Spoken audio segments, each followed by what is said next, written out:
Whoa. What's going on, folks? Just on the road. Well, just finished up at a rest stop anyway. I had to set it up for the live stream. Now I'm getting back on the road. I'm going to, I believe it's Vancouver, BC.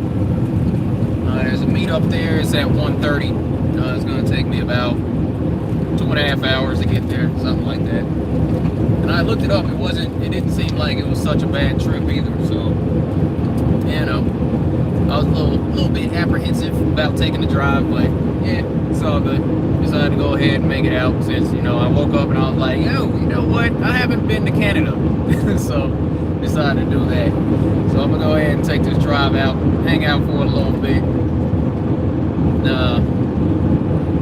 I'll try to interact with the chat and all that, answer some questions and all, shout outs and whatnot. But I know somebody's gonna be saying, hey man, keep your eyes on the road, and that's cool with me. Alright, so especially folks driving all crazy. I'm anticipating there being some traffic because I believe the Seahawks are playing the Cowboys today. I don't know if that's a home game or not. So I haven't gone through, I haven't even made it to Seattle yet. So, it's going to be a nice relaxing drive. Shouldn't take too long. I'm already prepared. Woke up, gassed the thing up, got my tires, I got my passport. So for when I cross the border. So there shouldn't be too much trouble with it. But yeah, it's a nice day out. Some clouds. It's all good. Alright, I see you, Joey. What's happening, man? Quest for Truth, Michael Cyrus, what's happening? I think I saw Christina. How are you? King of the Beast. Alright, yeah, that's Christina. What's up? Alan Roberts, what's happening? Raven in the house, what's happening? What's up? Alright, so hold on. Let me see who's that. I'm not wearing my glasses, so I can't read. Some names I can't see. Hackensack man, what's up? Alright. Yeah, I'm being careful. I know. I've been driving for a little bit, so it's all good. What's up, cable guy? What's good? Cool, Chris, what's happening? Yeah, just taking a drive. I'm on the freeway. It's basically a straight shot for like another 2 hours or so until I get to the border, present my passport, and then get through this thing. Appreciate you. Quest for Truth. Alright, Donald Putnam, what's happening? I may make it out to the meetup in Portland on the 6th, but then again, I may be out, going back to Arkansas. I haven't been out to visit for a while, and I just realized that I have some vacation time. Besides, October 6th through the 8th, that's my birthday weekend. It's Libra season. That's what they say. So, I'll be turning 37 on the 8th. And I'll go ahead and give you some disclosure there. So, birthday's in a couple weeks. Just saying. Being safe out here. But yeah, I'll probably head down south. Go visit the kitties. Alright, what's up, Nelson? Thank you. I will be safe. I'll be as safe as I can. I'll check the screen when traffic's clear. Hope everybody's having a good day. Hope everybody's had a good weekend. I'm saying what I'd like to do if I had more time. I need some staff. I need some help, man.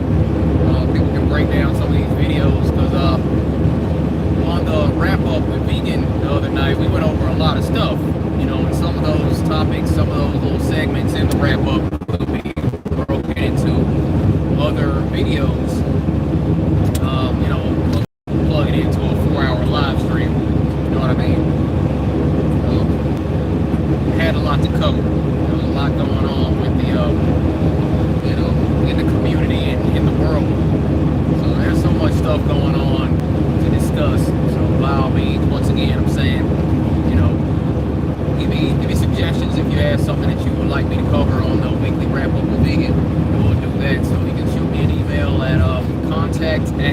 marvel.info, or shoot me a message on my website. I might be able to catch it there, or Instagram or Twitter or something like that.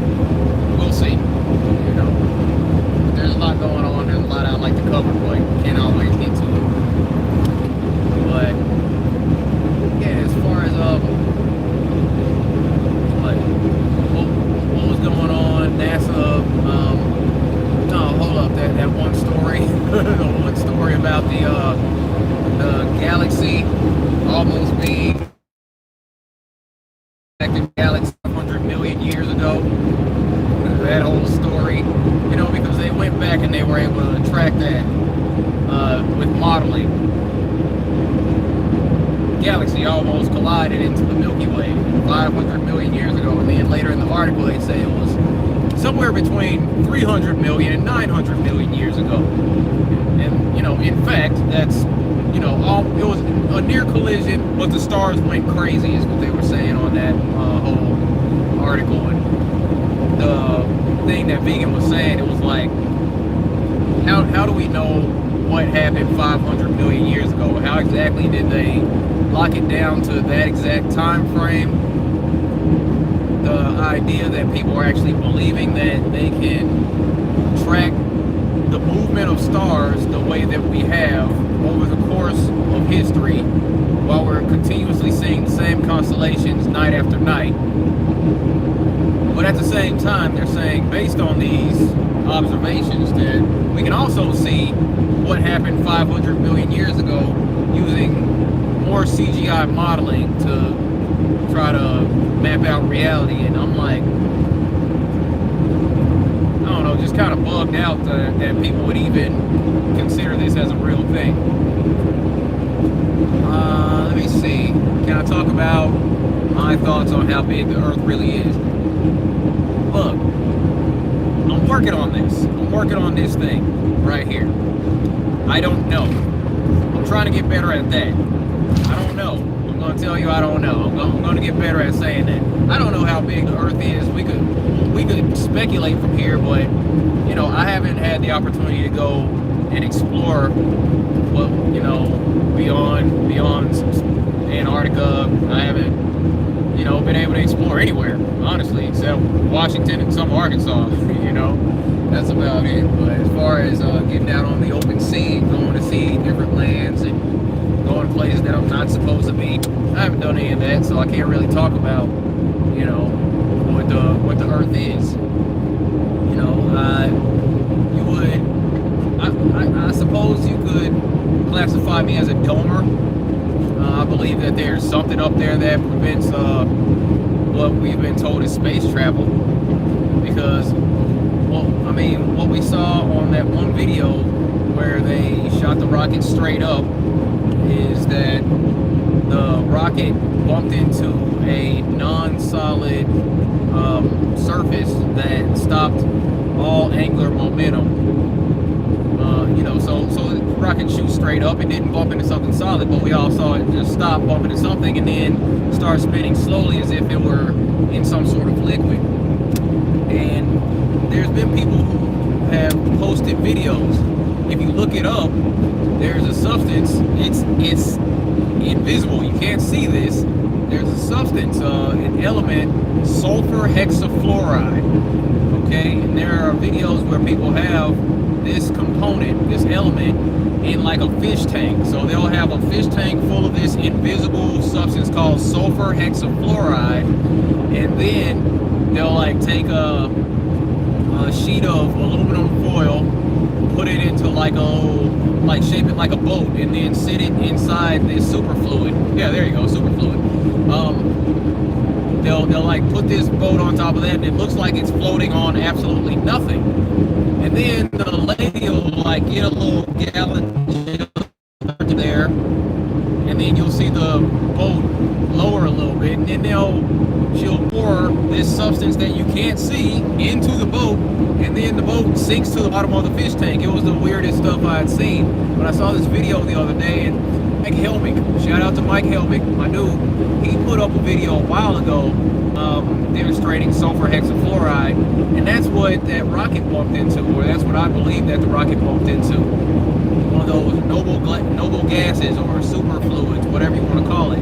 But there's some stuff going on that we haven't been told about. And I believe that's one of those things that mainstream science doesn't openly share with people. Like, yo, there's this invisible substance that, you know, you can float really light objects on top of, but it kind of acts as a solid, kind of a liquid. But I believe that's what happened there with that rocket. So there was that.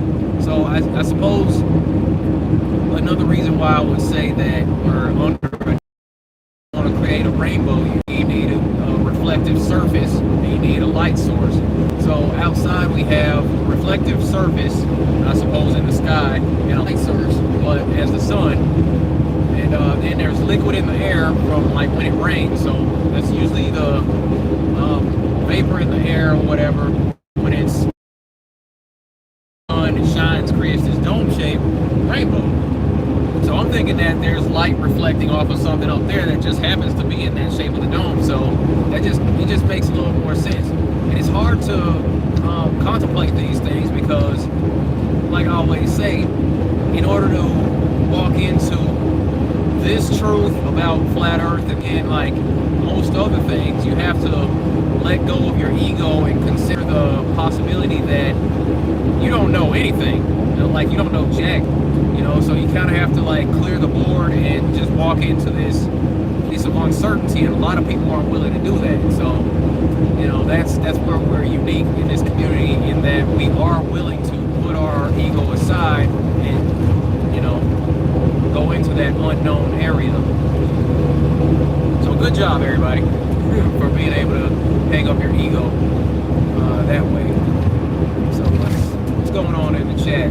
Any let me see. Zeros on his own experiments. What's up, backpack? Leukemia virus. What's going on? Let me see. If you drive to the border, they will scrutinize you and take it apart. Wait, if I drive what? I'm not. Alright, let me see. Study science. Yeah. I mean, that's too simple. Digger Beast says the ocean and the sky are both blue. Just saying. I know, I pointed that out in another video. I'm like, okay, so when enough water accumulates and then light hits it, it could be water in a bathtub or in a swimming pool with a white bottom. You're like, water has no color. Well, actually, if you're outside and the water is interacting with the light, water kind of turns blue when there's a large enough accumulation, just like the sky, oddly. So if you go out to the ocean, and I have a video of this, last time I went to go visit my daughter in the islands, flying over the Atlantic, and there was a point where I had the camera facing out of the window, and as far as you could see, the ocean was blue, the sky was the same color, and it was like you couldn't tell where the ocean ended and the sky began. It was the craziest thing, that I had seen. It was really cool to see because the horizon intersected with the sky at the same time. It was crazy. So there was that. So look, all right, folks. Here, I'm gonna go over to Roxanne, the Globalist Denier's channel, right? Okay, because I had talked to Roxanne earlier, so I kind of got a crew in the UK. There's Roxanne, the Globalist Denier. Go to her channel. Hey, Joey, if you got a link to Roxanne's channel, can you put that in the description for everybody? Because I'm gonna go over there. I'm gonna hang out with Roxanne. We're gonna chat for a little bit. Because I had sent her a message earlier. Just like, hey, I'll have some time to get on a hangout so we can chat, because I'm going to be driving to Canada. I told Roxanne that earlier. So Joey or somebody else, Richard, if you're in there, I haven't seen you. Can you put a link in the description or in the chat for Roxanne, the Globalist Denier's channel? You guys get over there, subscribe to her. She's doing like daily live streams with Jason of the Disbury family on his channel. And there's John Smith Globli, there's Harry, that is, and they're doing a 8-week tour across England or Europe that is, and they're evangelizing flat Earth over there. So if you guys could go over to that channel, support those guys. I'll be over there chatting with bro Roxanne Roxanne in a little bit, because she just sent me a message. So yeah, if you'd like to continue, if you got time, if you want to hang out, be sure to come on over to Roxanne's channel. Again, that's Roxanne the Globalist Denier. Alright, I'll be hanging out with her in just a little bit. I'm going to go ahead and hop off, chat with her, and then we're going to get on and hang out and have some more discussion. So, by all means, you all, you know, have a good day. If you can't hop on, that's cool too. If you got other stuff going on, if you can, hop on Roseanne's channel. I'm going to go ahead and cut this one short. Get back in touch with Roxanne, and then we'll be over there for the 5th time. So, alright folks, stay flat.